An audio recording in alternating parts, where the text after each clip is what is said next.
Então vamos lá, questão 56, tá? Um determinado título de renda fixa possui vencimento em 10 anos e cupom anual de 5%. Ou seja, é um título que tem 10 anos de prazo, todo ano vai pagar um juro de 5% e no vencimento paga o principal da dívida, né? Por exemplo, poderia ser o exemplo do NTNF ou de uma debênture com cupom. Sobre sua duration, podemos afirmar, lembrando que duration nada mais é do que prazo médio da carteira. É o prazo médio no qual você recebe o dinheiro e a duration está relacionada a risco. Quanto maior esse prazo médio, mais um título de renda fixa tende a oscilar, tá? Mas aqui ele nem pediu isso, ele só quer saber qual seria a duration desse papel. Para calcular a duration exata de um papel, a gente poderia ter que fazer cálculo. E aí vamos lembrar de duas propriedades.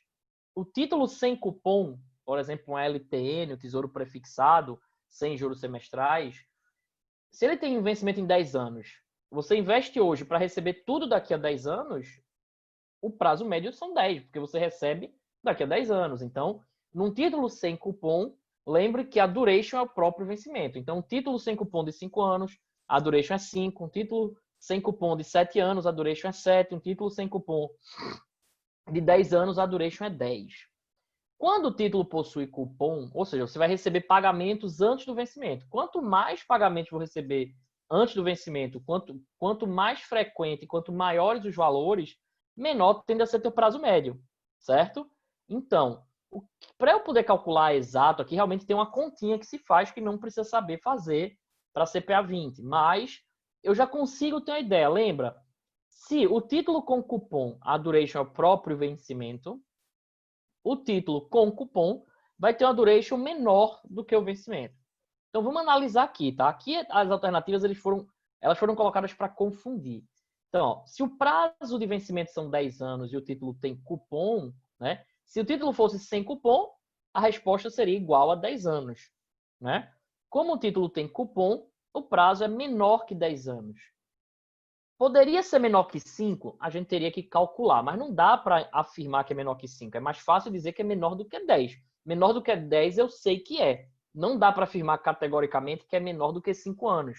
Porque para esse prazo médio ser menor que 5 anos, eu tenho que receber boa parte dos fluxos de caixa no começo, né? Se o título tem um total de 10, né? Para ele ter um prazo médio menor que 5, eu teria que receber boa parte do dinheiro nos 5 primeiros anos, tá? Não deve ser o caso. A gente teria que calcular para ter certeza. Mas pelo formato que a questão está, nem calculando provavelmente vai dar menos que 5. Tá? O que eu posso afirmar é que se ele possui vencimento de 10 anos e cupom anual de 5%, o foco aqui está no vencimento, tá, gente? O cupom anual é uma taxa. A taxa não tem nada a ver aqui com prazo, tá? Se o cupom fosse 10, 20, 5, no primeiro momento isso não teria interferência, tá? Teria interferência no cálculo efetivo da duration. Então, o que é que você tem que saber para a prova? Se o título não tem cupom, o vencimento dele desculpa, a duration é o próprio vencimento. Então, se fosse um título sem cupom com vencimento 10 anos, a duration seria 10. Como ele tem cupom, eu posso dizer que é menor do que 10, ok? E o 5 aí não tem nada a ver, o 5 é a taxa, é só para poder ter outras alternativas e te confundir, ok?